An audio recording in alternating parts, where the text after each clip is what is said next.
यह एक साधु की कहानी है। साधु वह होता है जो सब कुछ त्याग कर किसी एक चीज को अपना लक्ष्य बना लेता है। कोई भी व्यक्ति बेवजह साधु नहीं बनता। इसके पीछे एक बड़ा कारण होता है। उस व्यक्ति के साधु बनने के पीछे एक बड़ा कारण होता है। साधु बनने से पहले उस व्यक्ति के दिमाग ने उससे कई गलत काम करवाए थे, बहुत पाप किए। उस व्यक्ति का मन उसका स्वामी बन गया था और वह अपने मन का गुलाम है। जीवन में हर सुख और ऐश्वर्य पाने के बाद भी उस आदमी के दिल में बहुत दर्द था और यही मानसिक पीड़ा उसे साधु बना देती है। साधु बनने के बाद व्यक्ति सांसारिक कष्टों से मुक्त हो जाता है, जंगल में जाकर रहने लगता है और तरह तरह की तपस्या और ध्यान करता है, भिक्षा मांगकर खाता है तथा एकांत एवं मौन का अभ्यास करता है। लेकिन फिर भी उस व्यक्ति का मन शांत नहीं होता, वह अंदर ही अंदर बेचैन और परेशान रहता है। यहाँ एक बात समझने वाली है कि ध्यान का शुरुआती बिंदु यह है कि इसे तब भी शुरू किया जा सकता है जब आपका मन शांत हो, जब हमारा दिमाग हमारी बात सुनता है। लेकिन उस साधु का मन न तो शांत था और न ही उसकी बात सुन रहा था। उस साधु के मन में यह बात बैठ गई कि मन को वश में करना असंभव है।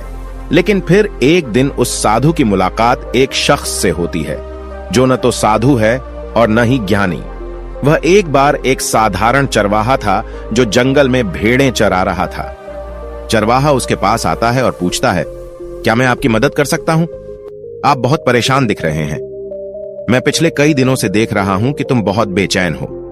अगर आप चाहते हैं तो मैं आपकी मदद कर सकता हूं। चरवाहे की बात सुनकर साधु कहता है, तुम मेरी कैसे मदद कर सकते हो?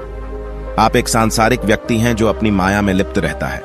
यह सुनकर चरवाहा साधु से कहता है कि मैं आपकी मदद कर सकता हूं।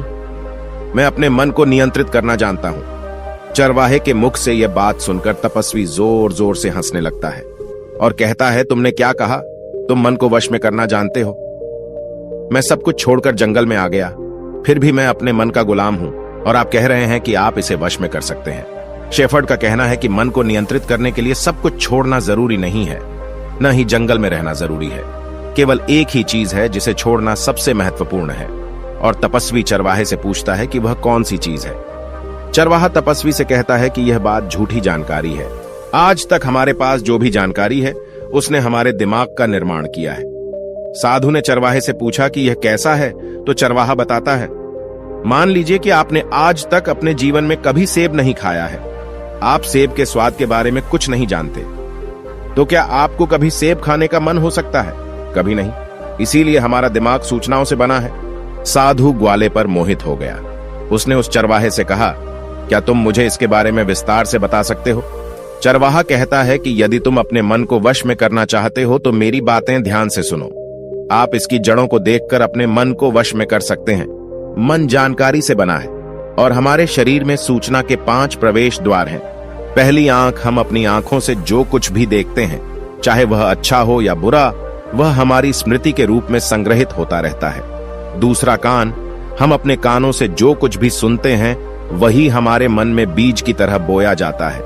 तीसरी जीभ, हम जो भी एक बार छक लेते हैं वह हमारे दिमाग की याददाश्त में बना रहता है। चौथी है नाक, हम जिसे भी एक बार सूंघ लेते हैं, चाहे वह सुगंध हो या दुर्गंध, वह हमारे दिमाग में दर्ज हो जाती है। और 5वीं है त्वचा, जिसे हम एक बार छूते हैं, उसकी स्मृति हमारे मन में कहीं ना कहीं अंकित हो जाती है। इन 5 भौतिक द्वारों से जो भी जानकारी हमारे अंदर प्रवेश करती है वह बीज के रूप में संग्रहित हो जाती है और धीरे धीरे एक पेड़ बनता है।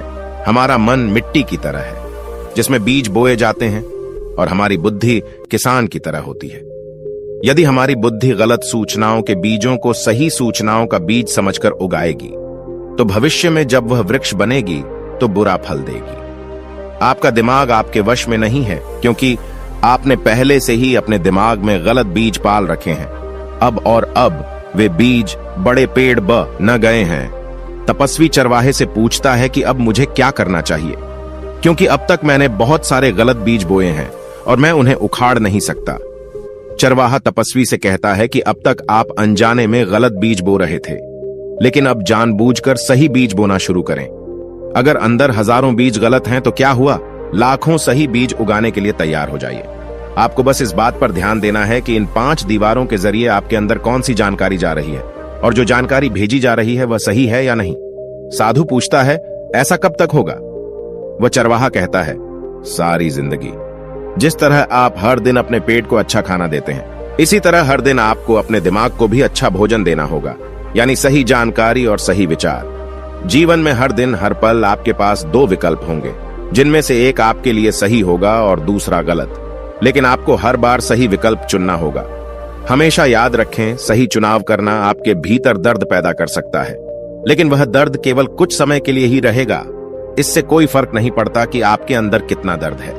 आपको हर बार सही को चुनना होगा। जितनी अधिक बार आप सही चयन करेंगे, उतना अधिक आप अपने अंदर सही बीज बोएंगे। और जिस दिन आपके अंदर सही बीजों की संख्या गलत बीजों की संख्या से अधिक हो जाएगी, उस दिन आपका मन आपके वश में हो जाएगा। लेकिन उस दिन के लिए आपको आज से ही अपना प्रयास जारी रखना होगा। वह साधु उस चरवाहे की बात समझ जाता है, लेकिन क्या आप समझते हैं